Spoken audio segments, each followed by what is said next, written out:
Snapchat a-t-il manipulé sa map? Plein de gens se posent la question après cette phrase prononcée par une représentante de la plateforme. Nous avons travaillé conjointement donc avec le ministère de l'Intérieur et les différentes autorités. Et pour le coup, donc l'ensemble des stories qui étaient publiées sur la map, c'était vraiment des utilisateurs de Snapchat à la fin qui se plaignaient justement des émeutes et des conséquences des émeutes. Alors déjà, ce qu'on peut dire, c'est que Snap n'a pas désactivé sa map, comme il l'a fait par exemple en Ukraine par mesure de sécurité. Oui, mais les contenus, est-ce qu'ils ont été censurés pour faire plaisir au gouvernement? Si on regarde les conditions d'utilisation de la plateforme, et si vous avez déjà utilisé Snap, vous savez que le contenu qui n'est pas privé est de toute façon très modéré.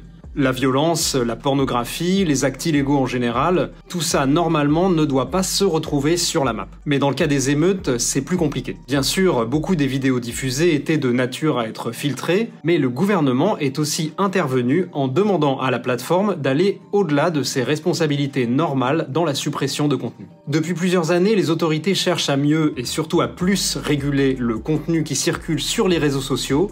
Du coup, on peut dire que le gouvernement a instauré un rapport de force, soit vous vous autorégulez, soit c'est la loi qui va le faire.